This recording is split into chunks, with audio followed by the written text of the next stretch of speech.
Dans la dynamique newtonienne, on s'intéresse à ce qui cause le mouvement. Newton a développé sa théorie en exposant trois principes fondamentaux, qui sont en fait les trois lois de Newton. Mais ces trois principes-là tournent autour de la même grandeur physique qui est la force. Donc ici, on doit absolument définir ce qu'est une force. Donc on dit que la force, c'est l'action d'un agent sur un objet. Donc je prends l'exemple ici d'un déménageur, disons, qui pousse une grosse boîte vers la droite. On aura l'agent, la force et l'objet. Donc l'agent, c'est notre ouvrier qui pousse la boîte. L'objet, c'est nécessairement la boîte. Et l'action, c'est le fait de pousser la boîte.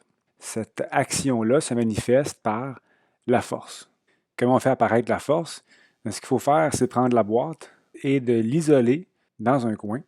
Et là, au lieu de tracer l'agent qui pousse la boîte, ce que je vais faire, c'est tracer l'action, son action, c'est-à-dire la force de pousser. Donc, l'action se manifeste par la force de pousser. On peut être plusieurs à effectuer une force sur un objet. Donc, ici, prenons la même boîte, mais qui est tirée par un ouvrier à gauche et poussée par un autre à droite. Si on prend la boîte, puis qu'on la dessine dans son propre espace, on peut faire apparaître les forces. Donc, on parle de force résultante quand on fait la somme des forces appliquées sur un objet. Vous avez le symbole de somme ici, qui veut simplement dire la somme des forces, qui est F1 plus F2 plus toutes les forces jusqu'à la nème force.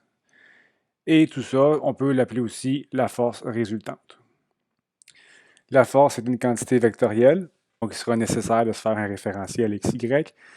Comme par exemple ici, on peut très bien décider de trouver les composantes de la force F1 selon X et selon Y.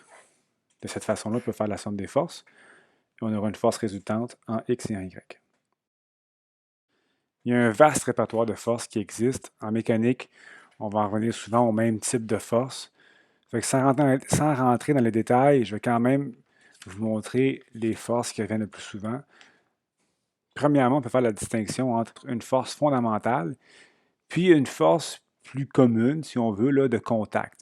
Donc, c'est sûr qu'on est habitué avec les forces de contact. Par exemple, si je prends un ballon puis je donne un coup de pied dessus, ben, c'est une force de contact. Il y a un contact avec mon pied puis le ballon subit la force. Le ballon va probablement accélérer puis se retrouver ailleurs. Il y a d'autres types de forces qui agissent à distance. Puis un bel exemple de ça, c'est la force gravitationnelle. Donc, la force gravitationnelle, c'est une force fondamentale. Donc, la particularité de ces forces-là, c'est qu'elles agissent à distance. Il n'y a pas de contact.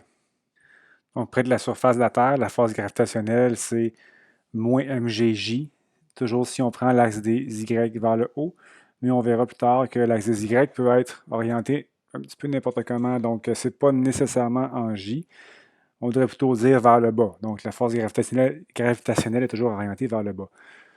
Puis vous savez, un objet qui est en suspension dans les airs, ou en fait un objet qu'on lance dans les airs, subit la force gravitationnelle sans même toucher à la Terre. Donc la force est toujours orientée vers le centre de la Terre. Okay, donc en gravitation, on dit que la force gravitationnelle, c'est Gm1m2 sur r carré, direction UR. C'est sûr que cette formule-là se résume comme moins mgj si on est près de la surface de la Terre. Il y a 4 forces fondamentales.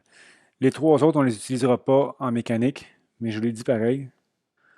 Il y a la force électromagnétique, qui elle aussi agit à distance. Et si on pense à l'attraction des charges, l'attraction des aimants, donc à distance, on aura une force d'attraction. La troisième force, c'est la force forte. C'est un drôle de nom, mais c'est la force qui rend possible la cohésion du noyau atomique.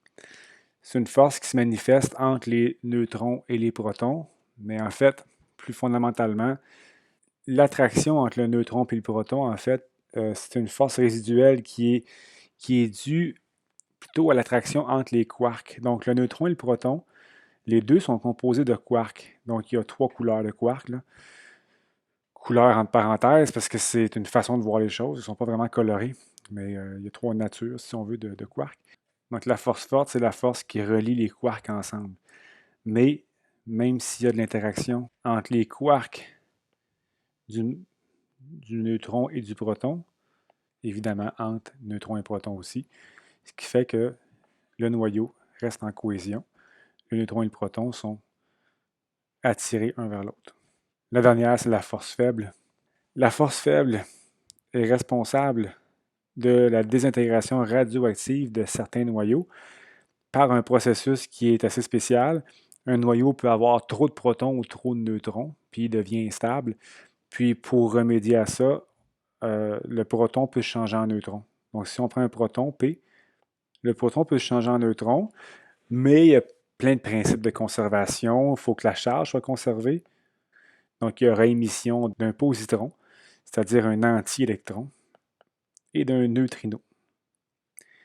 Et le neutron peut se changer en proton tant et aussi longtemps qu'il y a l'émission d'un électron et d'un antineutrino. Donc c'est très complexe tout ça. Évidemment, ce n'est pas du tout la matière du cours, c'est peut-être juste la culture générale, disons comme ça. Mais pour vous, ce qui est vraiment important en mécanique, c'est que la force gravitationnelle, on va toujours en tenir compte. Une force qu'on rencontre très souvent, c'est la force normale. Donc la force normale s'exerce sur un objet qui est à côté sur un plan. Donc si je prends une masse, une boîte là, qui est déposée sur une table, bien, la boîte ne tombe pas. La raison pour ça, c'est que la table pousse sur la boîte. Donc on va avoir une force normale qui est appliquée sur notre boîte. Donc en réalité, si on regarde la boîte, puis qu'on l'isole dans son propre référentiel, mais la boîte est soumise à la force gravitationnelle. Puis pourquoi elle ne tombe pas? C'est parce que la table effectue une force normale sur la boîte. La force normale, sa particularité, c'est qu'elle est perpendiculaire à la surface d'appui. Donc ici, ça va assez bien, la surface est horizontale, la force est verticale. On va souvent travailler avec des plans inclinés. Donc si je prends la même boîte qui est appuyée sur un plan incliné, donc la boîte, elle ne traverse pas le plan incliné. La raison pour ça, c'est que le plan incliné, lui, pousse sur la boîte avec une force normale. Puis vous remarquez que cette force-là est perpendiculaire à la surface de contact. Comme j'ai fait en haut, si on regarde les forces qui agissent sur la boîte, j'ai la force gravitationnelle vers le bas et j'ai la force normale qui est perpendiculaire au plan incliné. Donc, ce seraient les deux forces qui agissent sur ma boîte, si on néglige le frottement dans ce cas-ci. La force normale peut s'appliquer aussi sur un mur.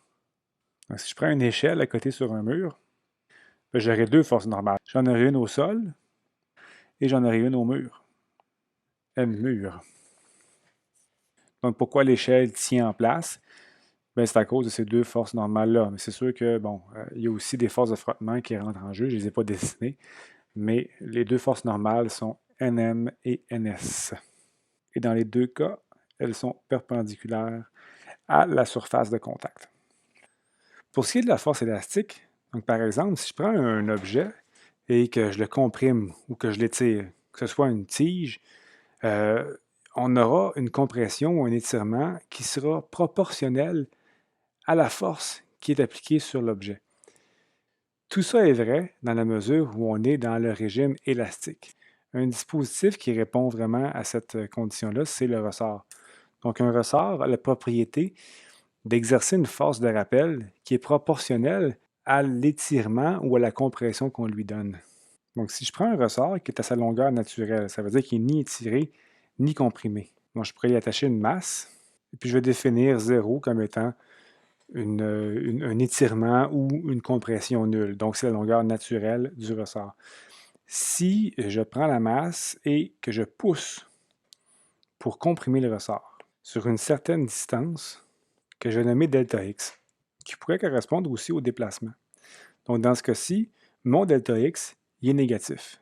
Mais le ressort va exercer une force de rappel pour essayer de ramener l'objet à l'équilibre. On nomme cette force-là la force élastique ou la force de rappel. Dans le sens contraire, si je prends la masse et que j'étire le ressort, mon delta x sera vers la droite.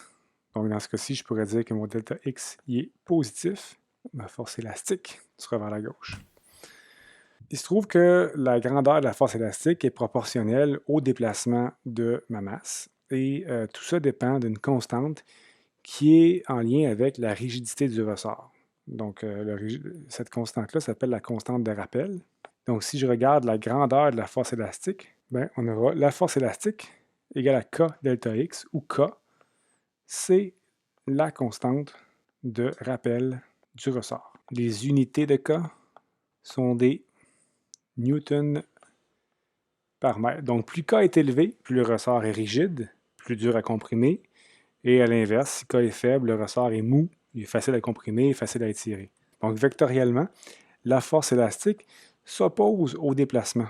Donc, au niveau vectoriel, le moins met l'évidence que si mon delta X est positif, donc vers la droite, la force sera vers la gauche. Donc, c'est des vecteurs qui sont opposés. La force de frottement, j'en parle rapidement parce qu'on a une section complète là-dessus dans ce chapitre-ci, vers la fin. Mais en fait, pour ce qui est du frottement, il y a deux types de frottement. Le frottement statique, donc la force de frottement sera Fs. On utilise un F minuscule pour la force de frottement. Okay? Donc Fs, statique. Donc elle s'applique si l'objet est immobile. Et elle, tout ce qu'elle fait, la force statique, c'est équilibrer les forces pour que l'objet demeure immobile. Donc, par exemple, si j'applique une force sur un objet, si l'objet est immobile, c'est parce qu'il y a une force qui travaille dans le sens opposé. Donc, cette force de réaction-là sera la force de frottement statique. Et puis, tant et aussi longtemps que les deux forces s'équilibrent, l'objet demeure immobile. Donc, la force de frottement statique est toujours parallèle au sol ou à la surface de contact ici. L'autre type de force de frottement, c'est la force de frottement cinétique, donc FC. Cinétique, c'est pour mouvement. Donc, elle va s'appliquer si l'objet est en mouvement. Pour prendre la même situation que tantôt, si j'applique une force sur l'objet et que l'objet est en mouvement, mais le contact entre le sol et l'objet va générer une force de frottement qui est FC. Comme pour la force de frottement statique, FC est parallèle à la surface de contact, mais l'autre condition, c'est que FC doit être dans le sens opposé à la vitesse, donc dans le sens opposé du mouvement. La force qui est parallèle à la surface de contact, peu importe le type de force, celle qu'on rajoute ici, si l'objet est en mouvement, c'est que FC est dans le sens opposé au mouvement, donc opposé à la vitesse.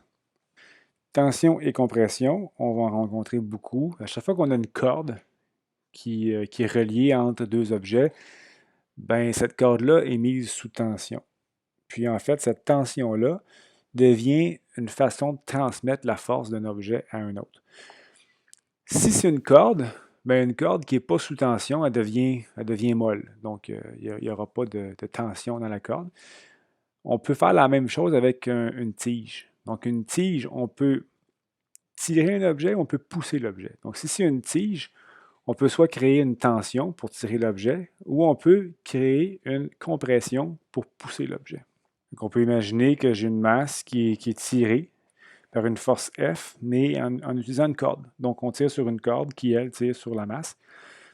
Dès qu'on tire sur la corde, bien, les contraintes internes font en sorte que chaque brin de corde tire sur l'autre, un peu comme si la force, finalement, était transmise d'un bout à l'autre de la corde. Puis une autre façon de voir la même situation, ce serait de dire que la masse est tirée par une force qu'on nomme T, qui correspond à la tension dans la corde. Donc le vecteur T ici, c'est un vecteur qui est parallèle à ma corde. Donc finalement, ça se trouve être l'action de mon agent qui est la corde. Ce qui est spécial avec la tension, c'est que, bon là évidemment j'ai écrit le vecteur T, le vecteur tension, mais si on parle de la tension dans une corde, cette tension-là, c'est un scalaire. C'est juste une grandeur. Donc, la corde peut être mise sous tension à 20 newtons, par exemple. Donc, le 20 newtons existe dans toute la corde, mais dépendamment du point d'attache de la corde, on peut imaginer une corde qui est entre deux murs, bien, cette tension-là est scalaire. Là où elle va devenir vectorielle, c'est quand on regarde l'endroit où la corde est attachée. Donc, si je regarde à gauche, ici, la corde est attachée au mur. Donc, cette tension-là de 20 newtons se manifesterait sur le mur par une force que je nommerais T, qui serait d'une grandeur de 20 newtons, dans la direction de la corde. Si je regarde le mur de droite, cette tension-là va se manifester comme une force de tension sur le mur de droite. Si je regarde un mur ou un autre, mais je pourrais aussi regarder la corde elle-même, puis considérer que cette tension-là est appliquée aussi sur la corde à chaque bout. En d'autres mots, c'est un peu comme si le mur de gauche tire sur la corde, puis le mur de droite tire sur la corde aussi. La corde, elle ne bouge pas.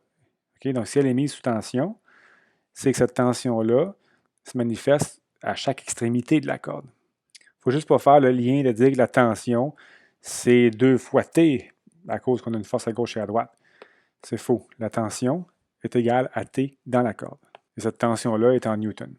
Maintenant, si je prends une tige rigide, par exemple, et que j'applique une force FA à une extrémité, mais cette fois-ci, c'est la rigidité de la tige qui fait en sorte qu'elle va toujours demeurer solide. Donc, elle ne deviendra pas molle, cette tige-là. Donc, la force appliquée va se transmettre jusqu'à l'objet à cause de la compression de la tige. Donc, cette force de compression-là s'applique sur mon objet, puis l'orientation de la force correspond à l'orientation de la tige. La force de traînée, c'est la force qu'on a quand un objet se déplace dans un fluide, comme l'air ou comme l'eau. Par exemple, si on lance une balle, un projectile, on a toujours négligé les sources de frottement pour un projectile, mais c'est sûr que le projectile va nécessairement entrer en collision avec les molécules d'air, par exemple, qui constituent l'atmosphère. Donc, ces collisions-là entre le projectile et les molécules d'air fait une force de résistance. Cette force de résistance-là, on l'appelle la traînée. Si ma balle tombe avec une certaine vitesse vers le bas, ben, on peut comprendre que l'air va devoir se déplacer chaque côté de l'objet. Ce déplacement-là crée une résistance. En fait, là, on aura une zone de pression vers le bas, là où les molécules frappent, puis une zone de dépression où, en fait, les molécules vont créer une espèce de vide. Puis, le résultat de ça, on peut simplement dire que cette pression et cette dépression-là va générer une force de traînée, donc Ft. Ce qu'il faut remarquer, c'est que la force de traînée s'oppose à la vitesse de l'objet. Un petit peu comme le même principe que pour la force de frottement. Donc la force de traînée est opposée à la vitesse. Dans le manuel, on parle de la force d'Archimède, la poussée d'Archimède. Moi, je ne vais pas en parler. C'est une section que je coupe pour le chapitre 5. Vous pouvez le lire, mais il n'y aura pas de question là-dessus.